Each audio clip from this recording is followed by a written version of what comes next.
नमस्कार मित्रमैत्रिणींनो, आपल्या आजच्या सुंदर कथेचं नाव आहे मिस्ड कॉल. मीटिंग सुरू असतानाच टेबलवर ठेवलेला फोन व्हायब्रेट झाला आणि संपूर्ण हॉलमध्ये लक्ष वेधलं गेलं की कोणाचा तरी फोन आला आहे. मोठ्या पदावर असलेले अधिकारी अत्यंत सौम्यतेने म्हणाले, "फोन सायलेंट करून बसा प्लीज." दीपक अचानक गोंधळून गेला. त्याने पटकन फोन उचलला, कॉल कट केला, न पाहताच की कॉल कोणाचा होता. "सॉरी सर," असं म्हणत त्याने लाजून फोन बंद केला आणि पुन्हा त्या पांढऱ्या बोर्डकडे लक्ष दिलं, जिथे पुढच्या वर्षाचे टार्गेट्स दाखवले जात होते. पण त्या एका व्हायब्रेशनने त्याच्या मनाची एकाग्रता नकळत तोडून टाकली होती.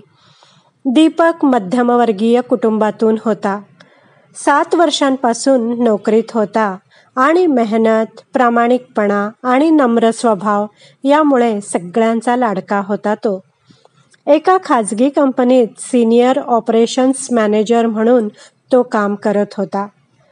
त्या दिवशी ऑफिसमध्ये रिजनल मीटिंग होती, ज्यात हेड ऑफिसमधून मोठे अधिकारी आले होते. संपूर्ण टीमचं लक्ष दीपककडेच होतं, कारण त्यालाच प्रेझेंटेशन द्यायचं होतं. प्रेझेंटेशन संपलं आणि टाळ्यांच्या गजरात त्याच्या मेहनतीचं कौतुक ऐकू आलं.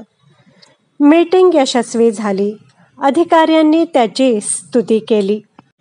मीटिंगनंतर सगळे रिफ्रेशमेंटकडे वळाले, पण दीपक मात्र तसाच खुर्चीत बसून राहिला, डोकं खाली, डोळे टेबलकडे, जिथे त्याचा फोन अजूनही बंद पडला होता.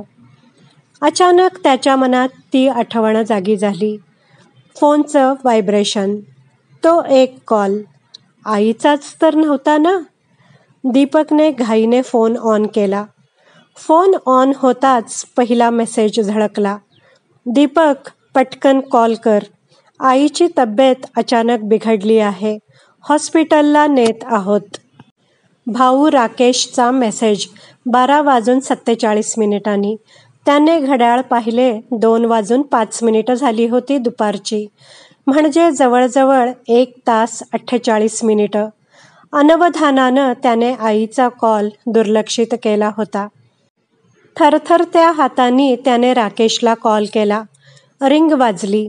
राकेशने उचलला, पण त्याचा आवाज भरून आलेला होता. "दीपक, आई गेली रे यार." त्याच्या कानात जणू काही स्फोट झाला. काय? काय म्हणालास?" मी फक्त फोन कट केला होता. मी पाहिलंच नाही."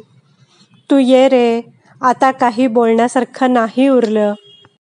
फोन हातातून पडला. त्याच्या डोळ्यातून अश्रू वाहू लागले. तिथेच, मीटिंग रूममध्ये. लोक रिफ्रेशमेंटमध्ये व्यस्त होते. कुणाचं लक्ष नव्हतं. पण दीपकला आता काहीच दिसत नव्हतं. फक्त एक चेहरा दिसत होता, आईचा. तिचा तो हसरा चेहरा, जेव्हा तो घरी यायचा तेव्हा. आणि त्याला आठवलं, सकाळी तो लवकर निघाला होता. आईला कॉल करायला वेळच नव्हता, म्हणून म्हणाला होता, "अगं आई, आज मीटिंग आहे. संध्याकाळी निवांत बोलतो." आई म्हणाली होती, "ठीक आहे बेटा, पण नीट कर प्रेझेंटेशन आज. देव तुझ्या प्रयत्नांना यश देवो." तेच शेवटचे शब्द होते आईचे. कदाचित आईने शेवटचा प्रयत्न केला होता, मुलाचा एकदा तरी फक्त आवाज ऐकण्यासाठी. पण मुलगा त्या दिवशी प्रेझेंटेशनमध्ये जिंकला, पण आईला हरवून बसला. दीपक त्या संध्याकाळच्या ट्रेनने गावी रवाना झाला. जेव्हा घरी पोहोचला तेव्हा पांढऱ्या चादरीखाली झाकलेला आईचा शांत देह पाहून त्याचं हृदय तडफडलं. राकेश म्हणाला, "आईला सकाळी थोडी चक्कर आली, मग अचानक श्वास जड झाला. हॉस्पिटलमध्ये नेत असताना तिने तुझं नाव घेतलं." दीपकने आईचा फोन पाहिला. त्यात एकच आउटगोईंग कॉल होता, दीपकला. त्याच्यानंतर आईने फोन हातात घेतलाच नव्हता. पुढचे कित्येक दिवस दीपक फक्त एकच विचार करत राहिला, जर मी त्या क्षणी कॉल पाहिला असता, जर मी मीटिंगमधून बाहेर जाऊन कॉल घेतला असता तर. असं खूप जर तर आता त्याच्या जीवनाचा भागच झालं होतं. बाहेरच्या जगात लोक त्याच्या कामाचं कौतुक करत होते, पण आतला दीपक रोज रात्री आईची माफी मागत होता. आज आईला जाऊन 2 वर्ष झाली आहेत. दीपक अजूनही त्याच कंपनीत काम करतो, पण त्याने आता एक सवय बदलली आहे. कधीही फोन वाजला, व्हायब्रेट झाला, तो आधी पाहतो की तो कोणाचा आहे. कधी कधी कॉल्स महत्त्वाचे नसतात, पण माणसं महत्त्वाची असतात. एकदा ऑफिसमध्ये एक नवीन मुलगा होता, सौरभ.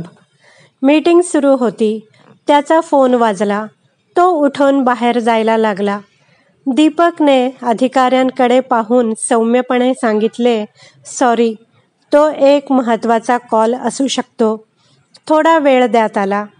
मीटिंग थोडी थांबली. सौरभ बाहेर गेला, मग परतला. त्याच्या डोळ्यात अश्रू होते. "सर, बहिणीचा अपघात झाला आहे. हॉस्पिटलला जातोय."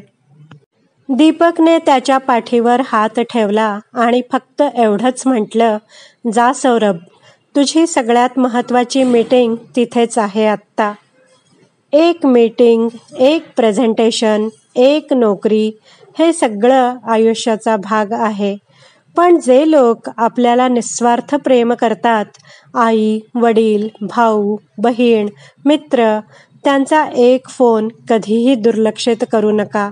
कारण कधी कधी एक मिस्ड कॉल एक आयुष्य बोचणारी अपूर्ण गोष्ट बनून जातो. मित्रमैत्रिणींनो, ही हृदयस्पर्शी कथा तुम्हाला नक्कीच आवडली असेल. या सुंदर कथेचं सर्व श्रेय लेखिकेलाच आहे.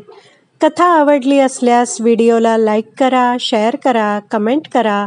माझ्या चॅनलला सबस्क्राईब करायला विसरू नका. व्हिडिओ पाहिल्याबद्दल धन्यवाद.